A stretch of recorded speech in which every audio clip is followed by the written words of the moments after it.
All right. Good afternoon, everybody. Thank you for being here. See if we have a number of guests on the Zoom today. Thank you also for being here. Uh, I will call our meeting to order for uh, January 5th, 2021 at 3 p.m. The Burke County Board of Commissioners pre-agenda meeting. I would remind you to silence your mobile devices, and if you have background noise, please try to manage those during our time together, and mute yourself as needed so that we can hear everybody. Also, please identify yourself when you're speaking as well. I will do a roll call vote for the commissioners at this time to be sure we're all present. Mr. Mulwee. Present. Mr. Carswell. Present. Mr. Abley. Present. Mr. Taylor. Here. And I am here, so that makes all of us, Madam Clerk. I see the county attorney. Brian, are you out there? I don't think I've seen you. Yes, sir. Okay, thank you. I believe I saw Margaret, and so we have several staff, and of course, Madam Clerk, you're there. Madam Clerk? I am present. Okay, sorry, I didn't see you, but I see you now. Okay, thank you. Mm-hmm. All right. With all the roll call done, we'll move on to item number 2, approval of agenda. Gentlemen, you've had the agenda. Those in favor, I'm going to call the roll. I'm going to try to make that move as quickly as possible. I'm just going to call last names today, and we'll try to move that along as quickly as we can. The roll calls. Mulwee? Yes. Abley? Yes. Carswell? Yes. Taylor? Yes. And I vote yes, so that's agenda is approved. Item number 3, presentations. This will be presented by Caitlin Settlemeyer, our Animal Services Director. Caitlin, are you out there? I am here. So once again, we'll be presenting our Pet of the Month, Cat and a Dog for January 2021. And our last 2 have been adopted, so that's great news, but we will, look forward to doing this again with you guys. All right. Thank you, Caitlin. Any questions for Caitlin? Hearing none, those in favor of keeping this on the agenda? Mulwee? Yes. Abley? Yes. Carswell? Yes. Taylor? Yes. And I vote yes. Thank you, Caitlin. Mr. Chairman, Yes. can I get a clarification on who moved to approve the agenda, please? Who did that? I'm not sure I asked. No one. All right. I will entertain a motion for that. So moved, Mr. Chairman. Maynard. Okay, so now we've got a mover and we had all the shakers. So Thank you. I believe we're okay. Thank you, Maynard. Scheduled public hearings today. We have 2. First one comes from our fire marshal. Mike, you out there? Yes, sir. All right. This is an adoption of ordinance amending Chapter 30, Article 2, Fire Prevention and Protection Code of Ordinances. So we'll hear from you, Mike.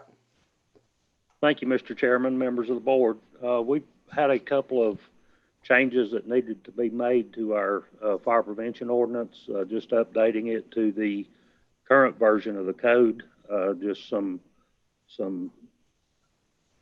minor changes to it, change a little bit of wording, and in your package you'll see there's only just a few items that needed to be changed, so no real need to completely redo the ordinance, but just change these few items to make it correct and current with today's current fire code. And moving forward, that should help us. We did need to add a couple of items. One, what we wanted to add was the provisions in appendixes C and D, based on Chapter 1 of the Administrative Code.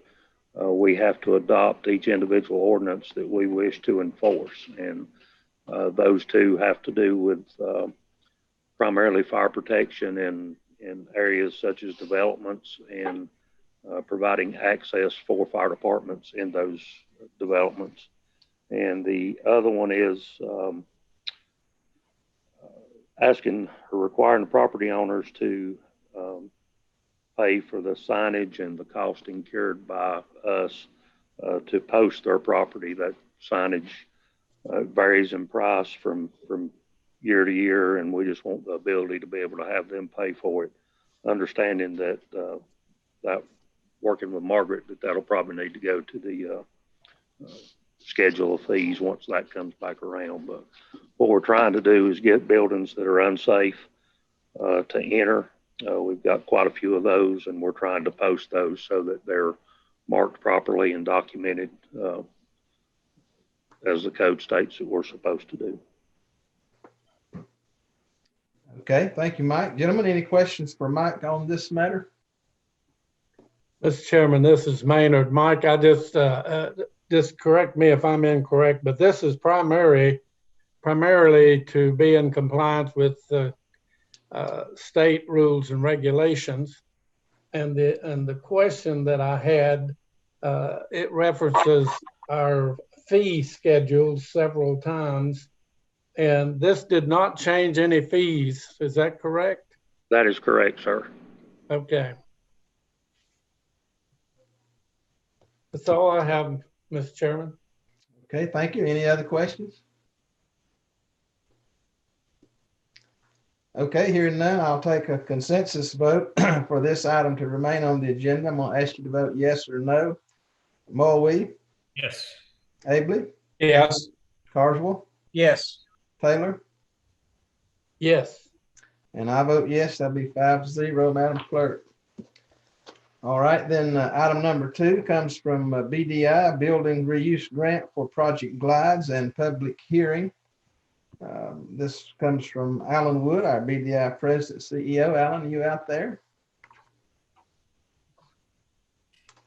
Yes, sir. All right, thank you. Good to see you. We'll hear from you at this time. All right, this is actually a 3-parter. There is a building reuse grant in the amount of $500,000 that requires a 5% local match. That would be split with the city of Morganton. I intend to have that on their agenda in February. We're looking at 80 jobs tied to this grant application. That application will be submitted in January with a rural infrastructure meeting in February to approve that.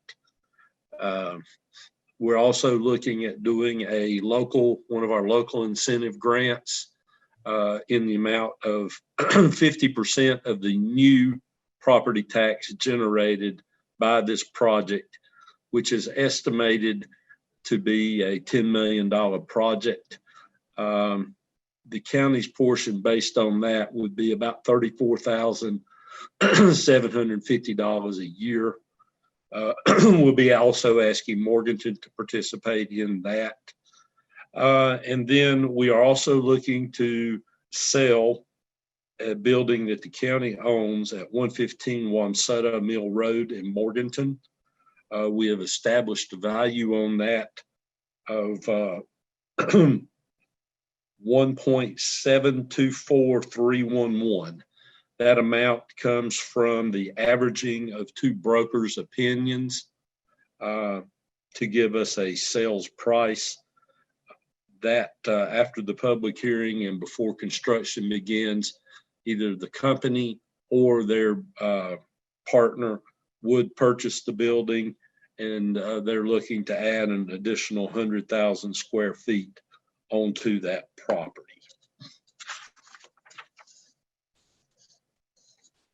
All right, thank you, Alan. Any questions for Alan on the building reuse grant for Project Glides? Mr. Chairman, I do not have a question, but just to kind of underline and extend Alan's presentation, we really come out smelling like a rose on this trade, if you want to call it a trade, but on this issue. Burke County loses $18,333 a month in rent payment are about $200,000 a year. But we gain back the taxes on 10 million, and you just heard Alan tell you about what that would be. So it is a huge switch on the behalf of the county. As far as the position, we get about 1.2 million back in taxes. However, we give back 50% of the new taxable investment for a period of 5 years, which was, I think Alan said 34,000 or so. But anyhow, the net gain over a 10-year period is awesome. And that's the end of the story. All right, thank you. Any other questions, comments on this item? Hearing none, I'll take a vote for consensus to leave this item on the agenda, yes or no. Mulvey? Yes. Abley? Yes. Carswell? Yes. Taylor? Yes, sir. And I vote yes. That'll be 5-0, Madam Clerk. All right, thank you, Alan. Thank you. This brings us to our consent agenda. First item on the consent agenda is support of NCACC Presidential Initiative to promote food system resiliency. Hope you had a chance to look at that resolution. Each year, the president of our State Association of County Commissioners selects a personal initiative for the year. And our president, Ronnie Smith, has done that. And as you can see, it all works around promoting food resiliency in each of our counties. And I'll be happy to try to answer any questions there if I can. Any question on this item? Mr. Chairman, I just had a question. It's really not a question. It's shouldn't it be the same thing on page 15? The percentage rate is 18%. You move to page 16, and that rate is 14%. And my question to that is that shouldn't those be the same? It's a little bit confusing. Your first sentence there under summary of information says 18%, and then we go to the actual resolution and it jumps, it goes to 14%, I think. So should that be the same? Shouldn't that be the same percentage? I think as I read that, Commissioner Taylor, the percentage mentioned in the resolution is the average rate for North Carolina. The percentage we've mentioned in the summary is Burke County's rate. And that's also listed in that next whereas statement.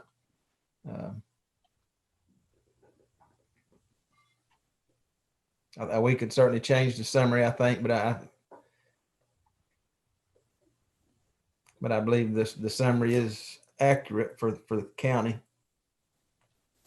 You concur with that, Madam Clerk? Yes. Any other question or comment about the resolution? Okay, hearing none, for consensus to leave this item on the agenda. Mulvey? Yes. Abley? Yes. Carswell? Yes. Taylor? Yes. And I vote yes. That'll be 5-0, Madam Clerk. Item number 2 is comes from the clerk, reappointments to Board of Equalization and Review. Madam Clerk.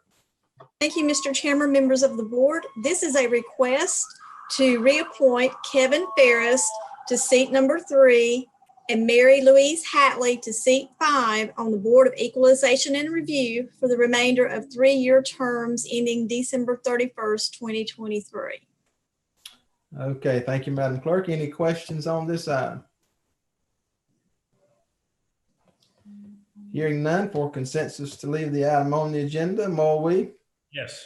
Abley? Yes. Carswell? Yes. Taylor? Yes. And I vote yes. That'll be 5-0, Madam Clerk. Item number 3, also coming from the clerk, reappointments to the Board of Health. Madam Clerk. Thank you, Mr. Chairman, members of the board. This is a request to reappoint Dr. Thomas, seat number 6, dentist, Susan Bingham, seat number 7, nurse, and Connie Stein, seat number 10, at large, to the Board of Health for the remainder of 3-year terms ending December 31st, 2023.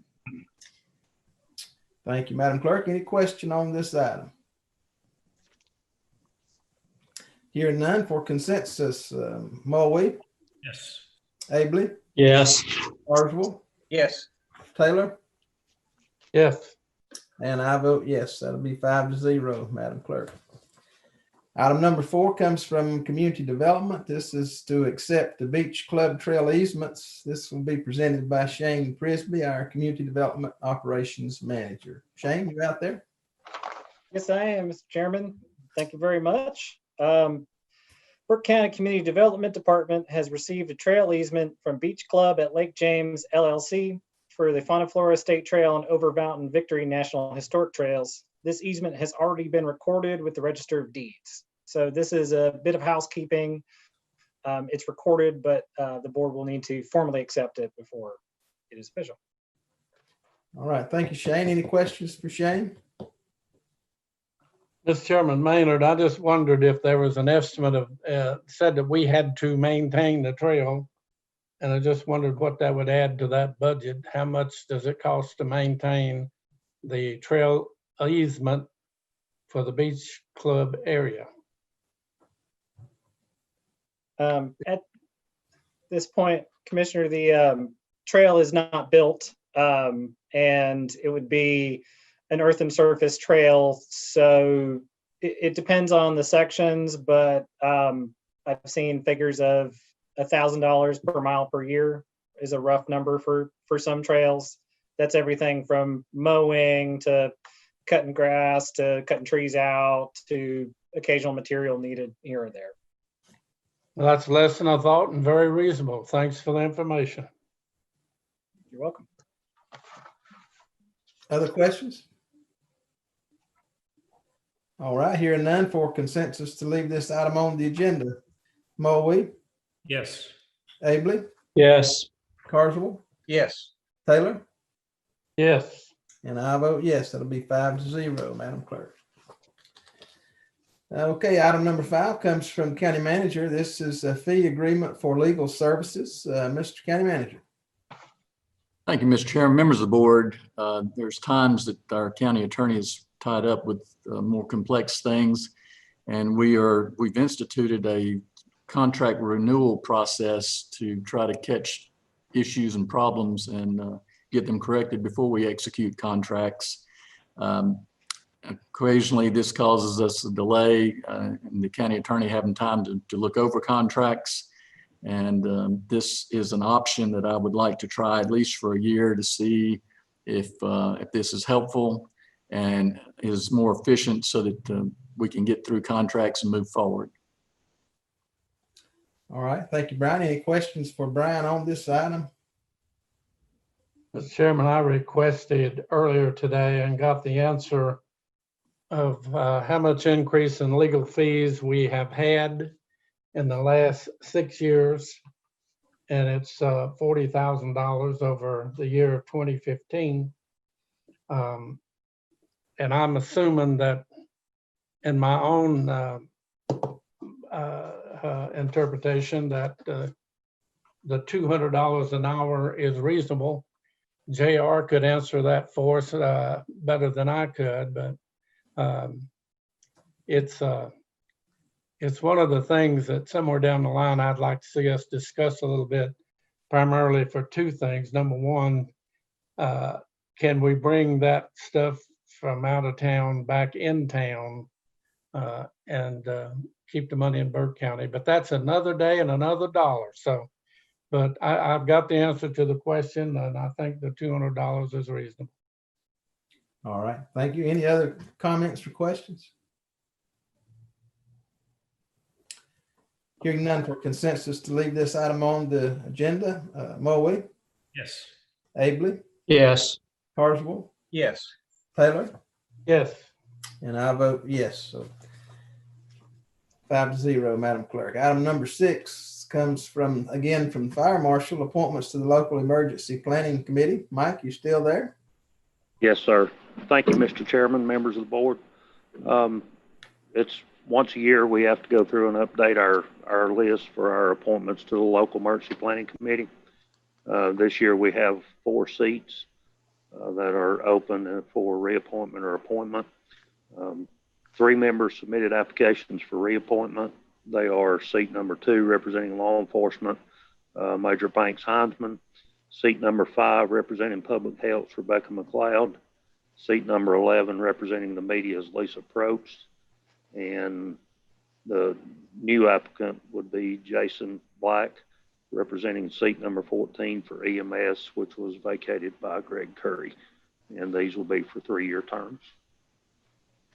All right. Thank you, Mike. Any question for Mike on these matters? Hearing none, for consensus, Mulvey, Yes. Abley, Yes. Carswell, Yes. Taylor, Yes. and I vote yes. That'll be 5-0. Item number 7 on the pre-agenda, or consent agenda rather, is presentation of our fiscal year 1920 audit. This will be presented by our Deputy County Manager Finance Director, Margaret Pierce, and I think we also have our auditors on the line as well. So Margaret, turn it over to you. And I actually am going to turn it over to Rick, and if Phil, if he's with you, Rick, I can see you on the call, but not sure if Phil's there. I'm happy to answer any questions, but probably they're the best choice. Okay, gentlemen, we'll turn it over to you. I hope, guys, you've had a chance to look at this. The audit looks good to me, but I'm not the auditor. So, guys, take over. Mr. Chairman, board members, good to be with you this afternoon. I'll make a few brief comments like I usually do, and then turn it over to Rick to go over the highlights that you have. Like to say that thanks to Margaret and her staff, things went very well, and we appreciate all the help, Margaret. And it's a very good looking report. It is. We have sent this report to the Local Government Commission, and they've done their due on it, and approved it. So that's always a big step to get over, is their review. We did give you a clean, unmodified opinion on the regular basic financial statements, which of course is the type opinion you would like to have. The other thing is, you did have, as you usually do, have what we call an A133 audit because of all the level of your funding. And that's a compliance type audit to see that you use the funds properly. And everything went well with that. Clean, unmodified opinion on the compliance audit also. I don't have anything else much to say with just the general comments, but I'm going to turn it over to Rick to go over your highlights as we go through it. If you have a question, stop us. We'll try to answer it. If we can't answer it, Margaret might have to help us out a little bit. So, Rick? I think you can see on the screen and the highlights for the year ending June 30, 2020, and also June 30, 2019, just to give you a comparative. The top portion is your general fund or your operating funds. You can see cash and investments at the end of June, $28,962,521 in that fund. And you had total assets of $35,668,000. Your unassigned fund balance, or the fund balance that's available as of the end of June, was $19,178,039. As far as revenues, total revenues taken in during the year was just over $84 million. And you had total expenditures of $87,337,487. Under other financing sources, this is mostly monies that were transferred in from other funds to cover debt payments and such. That was just under $4.2 million. So you increased your fund balance in the general fund for the year ending June 30 of $1,235,947. Included in the revenue amount above was your ad valorem taxes. The current year taxes, you collected $48,993,061, which was 98.36% of the levy. And then you had about $505,000 of investment income for the year that was also included in that revenue number above. The next section are your cash and your proprietary funds. Cash and investments in those funds at June 30 was $2,050,419, and you had total assets, which includes your capital assets, your water systems and such, $22,242,726. The net position or the equity of your proprietary funds was just under $15.3 million at the end of June. Operating revenues, $6,540,773, and operating expense was $8,650,073. The non-operating revenues for the proprietary funds, most of this is grant money or contributed capital monies that came in during the year.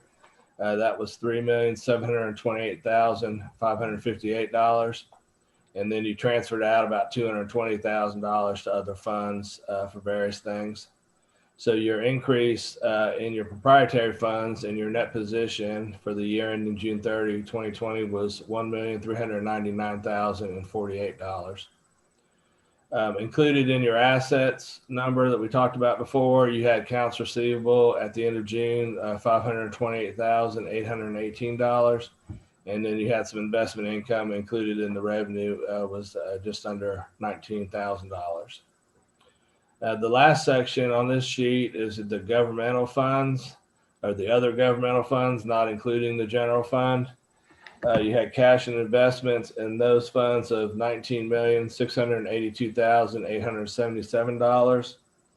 You also had a little bit of cash left over with the agent from your bonding. It was about $437,000. So you have total assets in the other governmental funds was $25,982,690. And the fund balance of all those funds combined was just under $23.4 million at the end of June. Revenues taken in there was $19,243,000. And then expenditures was $16,124,817. The other financing uses for these funds was the transfers to the general fund, mostly to cover debt and such, was $3,924,318. So you had a decrease in your fund balance in all those other governmental funds, just over $800,000. The next page is the fund balance calculation for the general fund.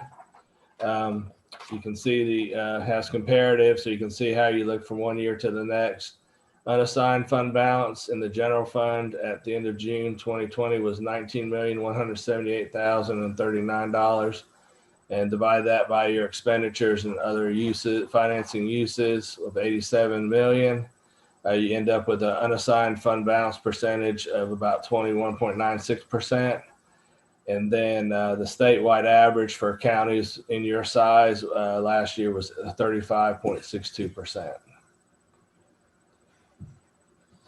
That's all I had, unless there are any particular questions on anything.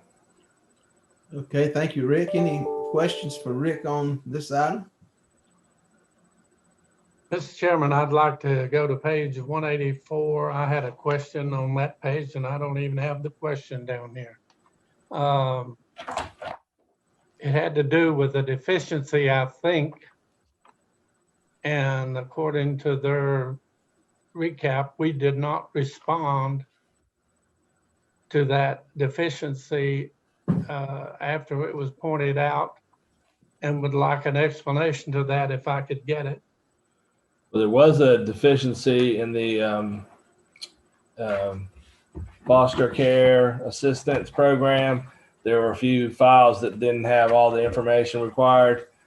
I think the question cost was $20,000 or so. But there was a response. I'm not sure what you mean there wasn't a response. If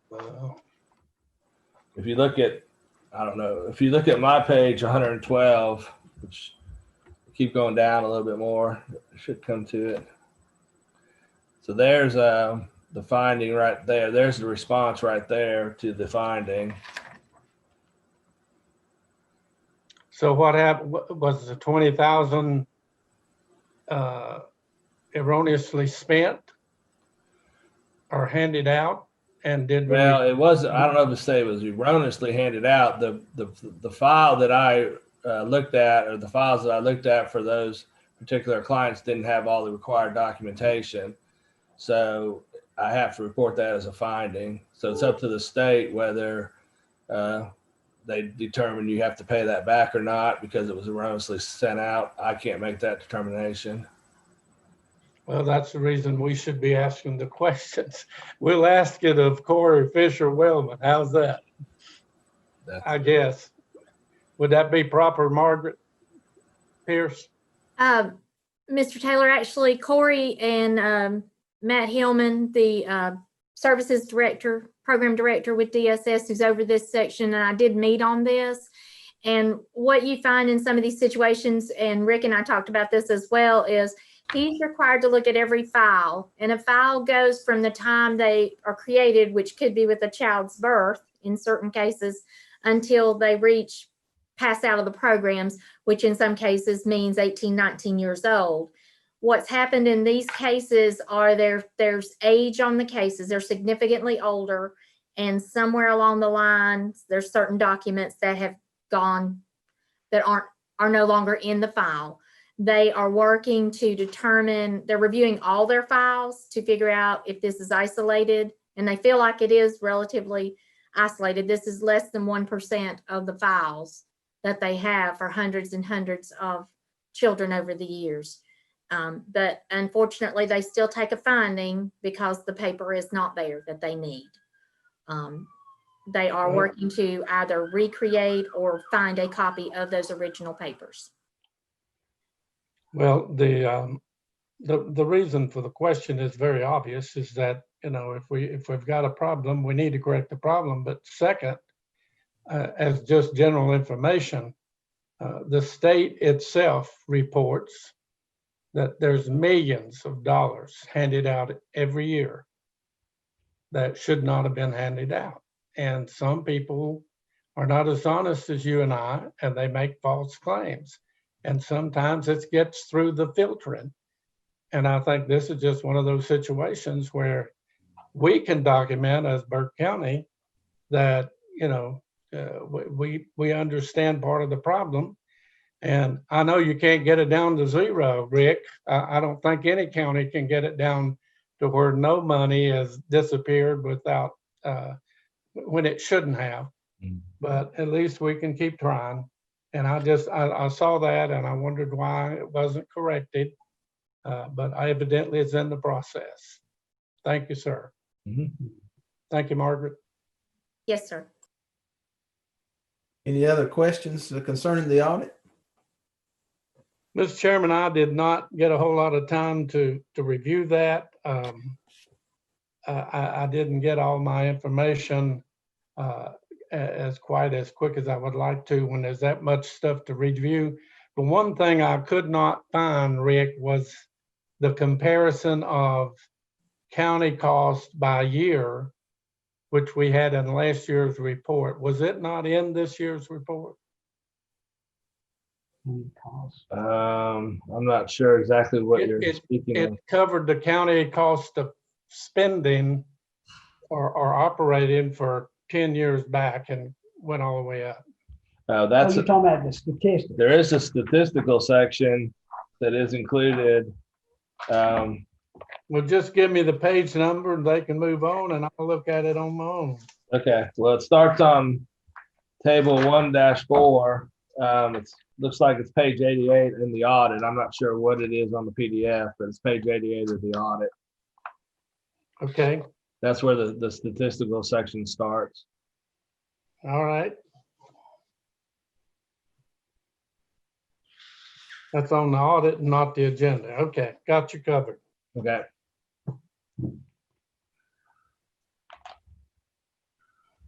All right, any other question? All right, hearing none, for consensus to leave this item on the consent agenda, Mulvey, Yes. Abley, Yes. Carswell, Yes. Taylor, Yes. and I vote yes, it'll be 5-0.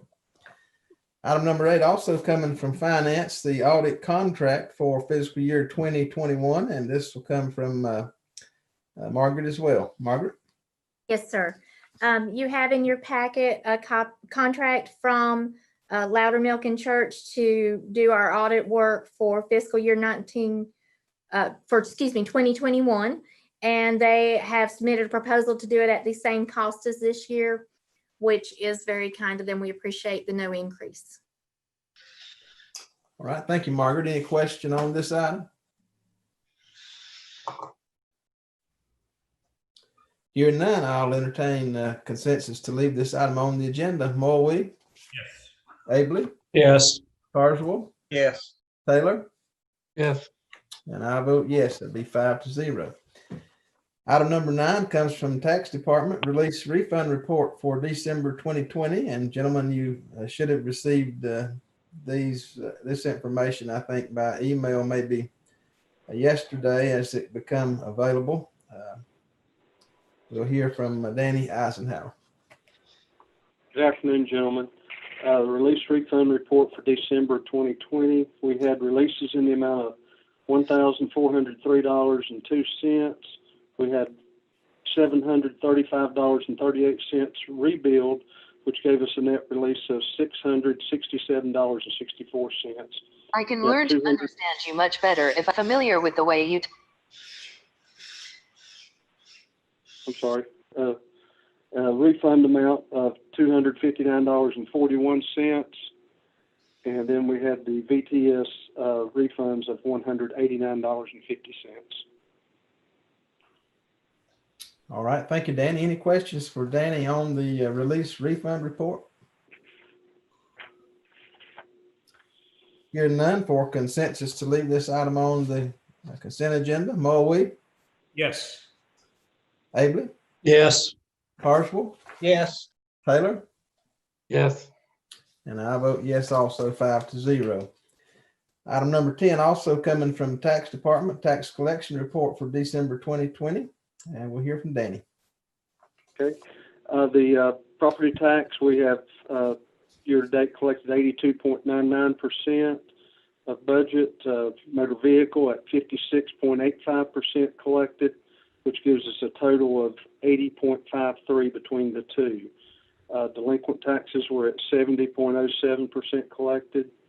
Late list penalty were actually 103.23% of budget collected. This is sort of anomaly. Property tax on the levy itself, we are at 80.57% collected. And just as I did not put it in this report, but just as a comparison, our combined collections year to date versus 2019, we're at an increase of $956,307.97, which is about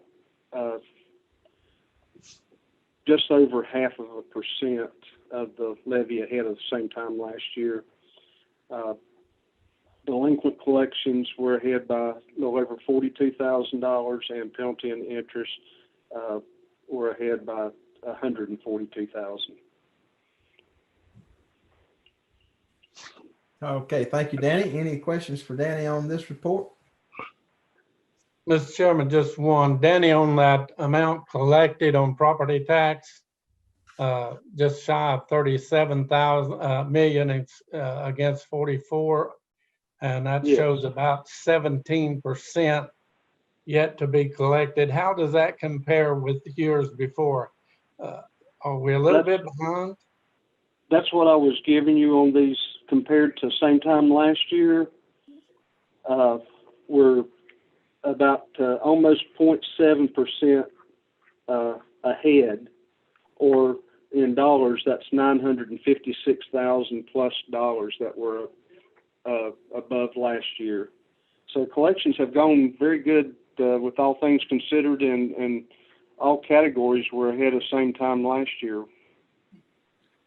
So property tax is running a tad better than before. I heard your report. I just didn't realize it was on the property tax category. Seems like I remembered in years before it was under the double-digit mark, but maybe not. And that's the reason I asked the question. Yeah. Now we're looking really good. As a reminder, today is the last day for citizens to pay their taxes and avoid interest. So we do honor postmarks. We've got our you can pay online, and you can drop the payment in out here in the mailbox after hours. Hey, thank you, Danny. Any other questions for Danny on this report? Hearing none, for consensus to leave this item on the agenda. Mulvey? Yes. Abley? Yes. Carswell? Yes. Taylor? Yes, sir. And I vote yes. That'll be 5-0, Madam Clerk. That finishes up our consent agenda. This brings us to item number 6, items for decision. This item comes from our sheriff concerning the lieutenant position at the jail. Sheriff, you out there? Yes, sir. All right. Good to see you. Thank you. I'll let you carry on. Thank you, sir, and other commissioners and others that's present. The sheriff's office is renewing our request to add a sworn jail lieutenant to the jail. Having that lieutenant would provide the jail with the ability to have lieutenants spread over more days, evenings, and nights. As you may remember, we have 2 jail lieutenants, so they can't be there 24/7, obviously. This sworn lieutenant would be able to serve warrants for us, assist in both local and state transports. We have 1 state transport officer, and we keep him busy on the road. Sometimes he works up to 7 days a week, so that would assist significantly in that position. This lieutenant could also provide security coverage when inmates are transferred to local hospitals for medical, psychological purposes, to Raleigh for forensic evaluations. They would be able to assist with jail training and perform other jail-related duties best performed by a sworn officer. In addition to the needs above, the current 2 non-sworn jail lieutenants' duties have increased pretty dramatically with the new jail disciplinary policy and procedure. We are now required to have formal hearings with the inmates. In the past, they could waive those formal hearings, and it may only be a few minutes and the hearing's over with and we're done. But now we have to go through a series of steps, and we would like to use this new jail lieutenant to do those, to have consistency in those hearings, and that the same person will be doing them, and that would be a big help for us. Also, currently, the state misdemeanor confinement program jails are no longer taking most of our inmates that are receiving prison time more than 6 months. So in that, we're having to keep those people. Now that's got good and bad. The good is in November, we had revenues of $5,878 and having to keep 8 of those inmates, ranging from 8 to 30 days. But the downside is that according to our jail captain, we spent about 20 hours in paperwork doing that. And as you remember, we talked about this previously, and Mr. Britton, I think you had talked about the understanding that if we start renting beds, that we would need someone to do all that paperwork. So that paperwork for those people were about 20 hours a week. Hopefully in the future, we will be renting beds and that person could do that. So with that, we are asking for the new position, a new jail lieutenant position that is sworn.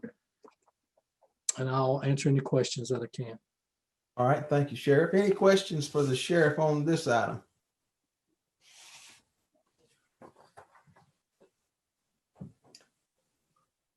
Hearing no questions, I'll call for consensus to leave this item on the agenda. Mulvey? No. Abley? Yes. Carswell? No. Taylor? Yes. And I'll vote yes. That'd be 3-2 to leave this item on the agenda.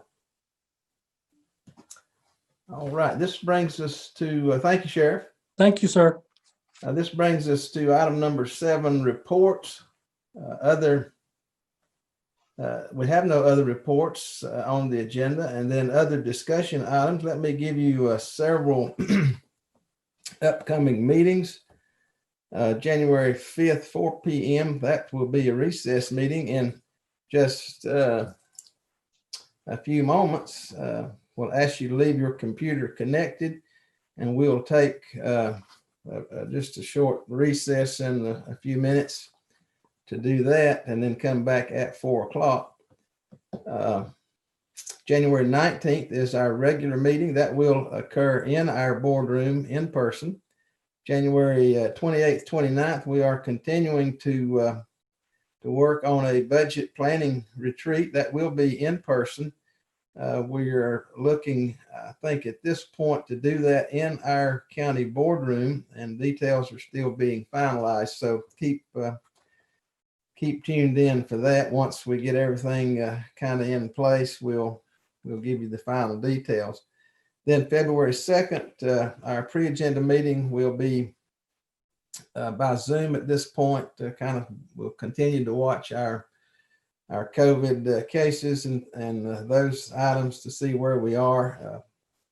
We'll move back to in-person meetings as soon as we can and as that allows. I want to, on behalf of this board today, also extend our condolences to former Commissioner Bruce Hawkins in the passing, and his family as well, in the passing of his mother, Dorothy Hawkins, on December the 31st. And also want to extend our condolences to our health director, Rebecca McLeod, who also lost her mother just in the last couple of weeks. So our thoughts and prayers with both these families.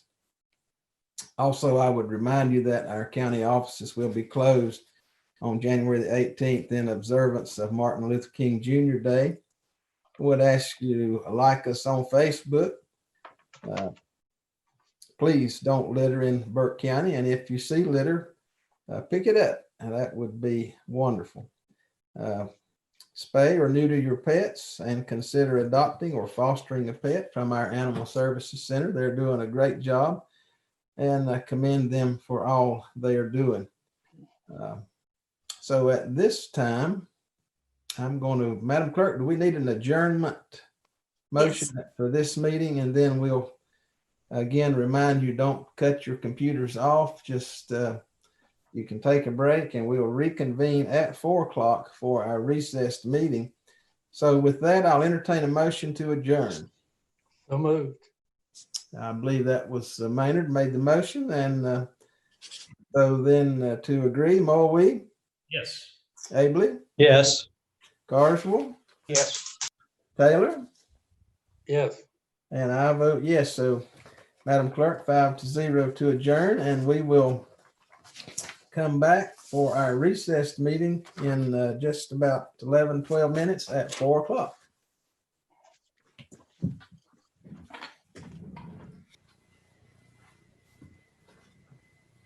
All right, ladies and gentlemen, I think we're ready to begin our 4 p.m. recess meeting of the Burke County Board of Commissioners. This is a Zoom virtual meeting, Tuesday, January the 5th, 2021 at 4 p.m. Welcome, everybody. I'll remind you, if we have any new joiners, to please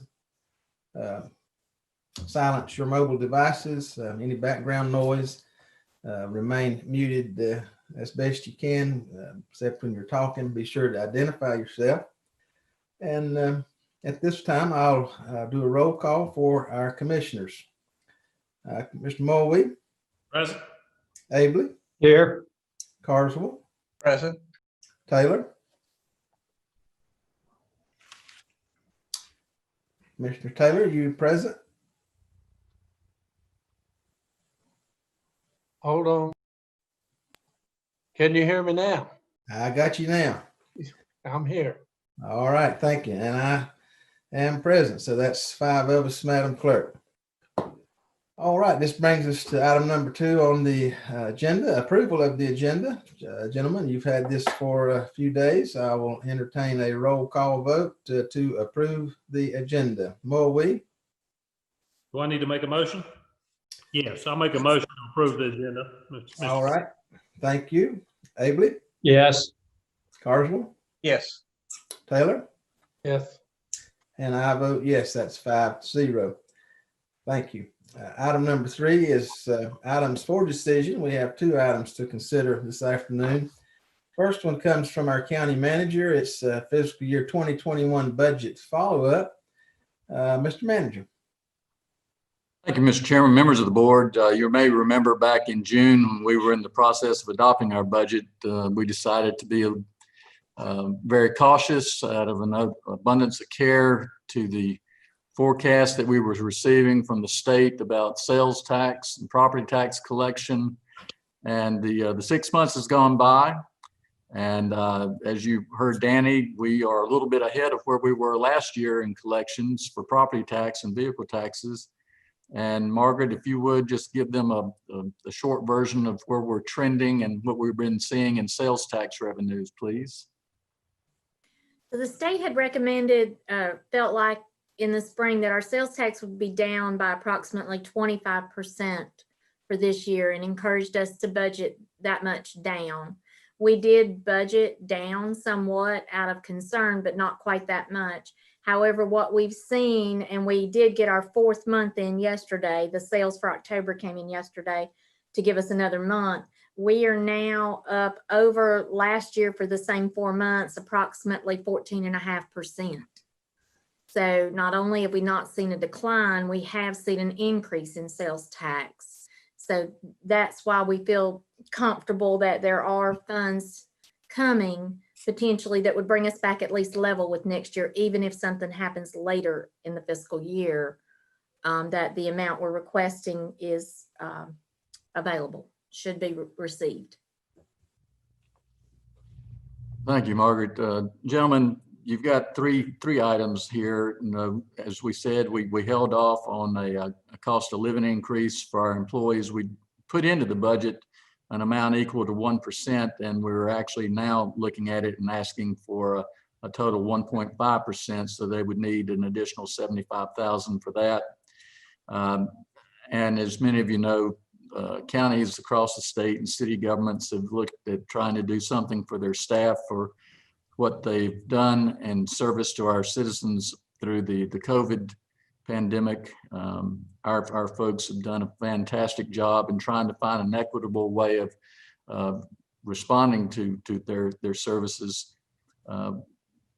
We felt like a 1% across the board to all county employees would be fair.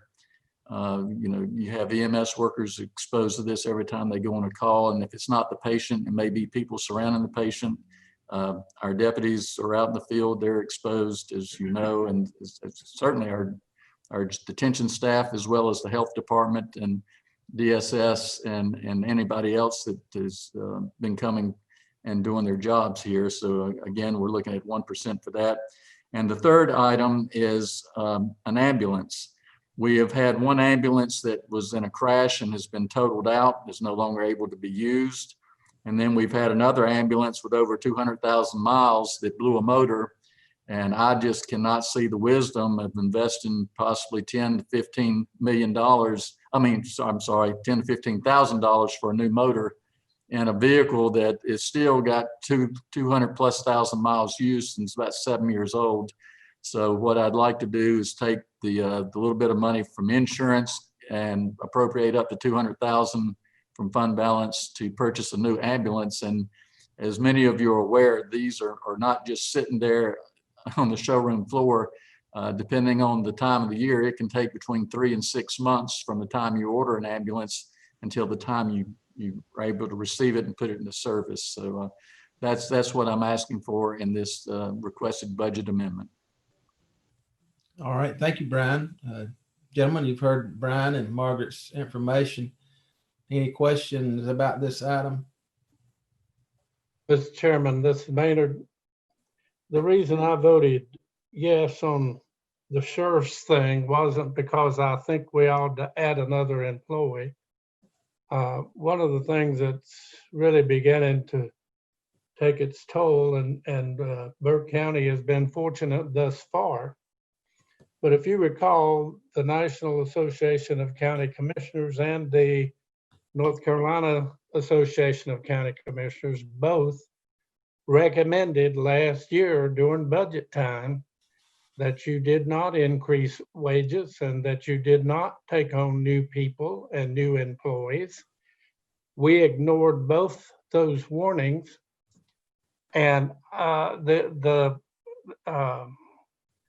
raise in midterm really bothers me. It sets a precedent that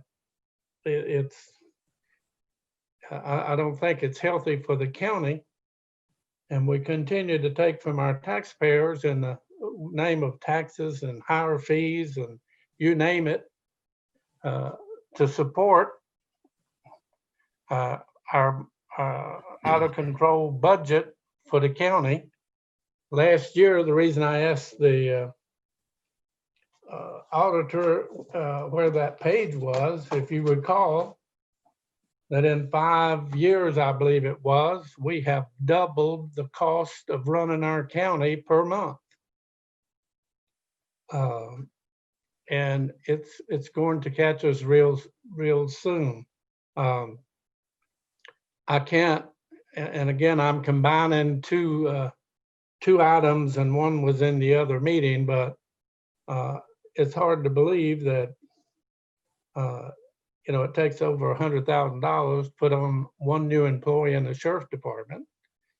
And this request today is $575 if I am getting it right, and $75,000. And the EMS 200 came from insurance, so we just add in 2 there. But you're basically adding close to $1 million to your budget. $1 million added to the budget. And I think we would better suit ourselves and the county and the employees if we consider this in our budget for next year and not do this midterm. I agree we need to go ahead and purchase the EMS equipment. After all, half of that's being paid for by the insurance company. So that's my take and comments on this subject. All right, thank you, Maynard. Any other comments on this item?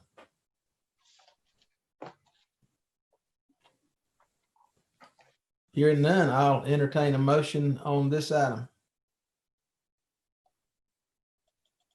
Mr. Chair, I move to approve the budget amendment as presented. All right, thank you, Scott. All those in favor? Mulvey? Yes. Abley? Yes. Carswell? Yes. Taylor? No.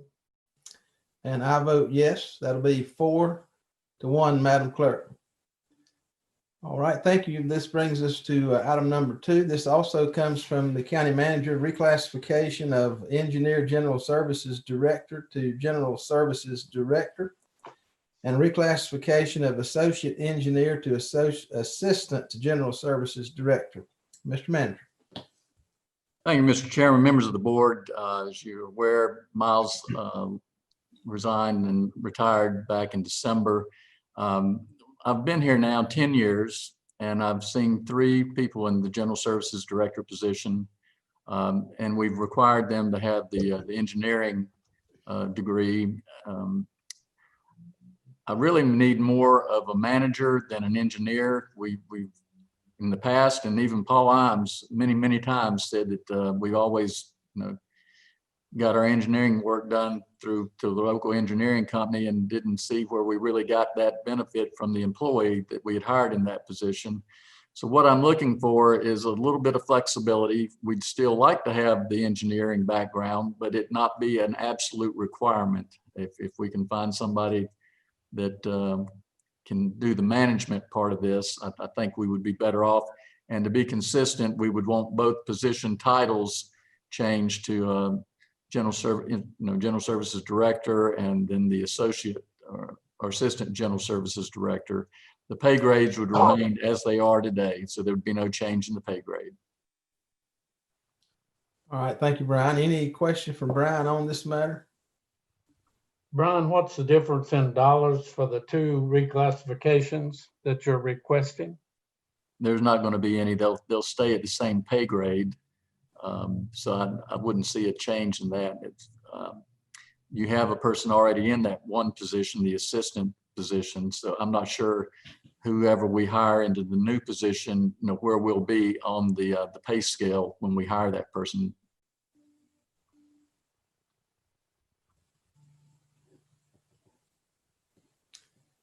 Other questions?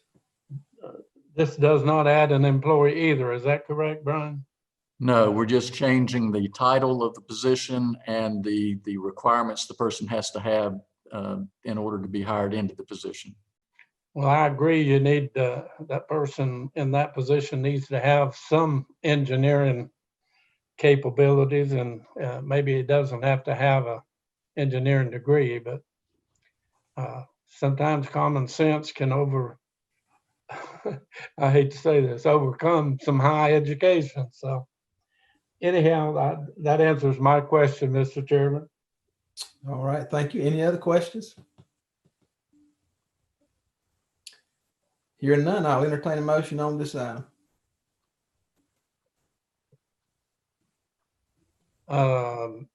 Mr. Chairman, make a motion to reclassify the engineer general service director, and she's covering up part of my stuff. Hold on.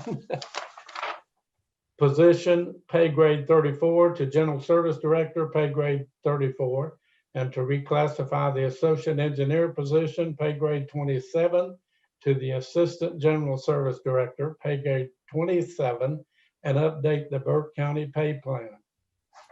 All right, thank you, Commissioner Taylor. Gentlemen, you've heard the motion. Those in favor, Mulvey? Yes. Abley? Yes. Carswell? Yes. Taylor? Yes. And I vote yes. That'll be 5-0, Madam Clerk. All right, I believe that's everything on our agenda. Madam Clerk, anything else that comes forward? That's a wrap, Mr. Chairman. All right, thank you. Thank you, everybody. Mr. Chairman, may I be allowed one comment? You brought up Bruce Hawkins' mother's funeral. I did go to receiving, and he said to give y'all high regards. He was very well. We had a meeting tonight, this afternoon, and that most of us would not be there, but he said to tell y'all thank you, and thank you for everything you had done for his mother. Thank you. I have so delivered the message. Thank you. We appreciate your representation, and we appreciate those comments. And again, we want to continue to remember this family. Any other matters? Hearing none, I'll entertain a motion to adjourn. So moved, Mr. Chairman. Maynard. Okay, with that, Mulvey? Yes. Abley? Yes. Carswell? Yes. Taylor? Yes. And I vote yes. That's 5-0, Madam Clerk. Thank you. We are adjourned. Everybody have a good afternoon. Take care.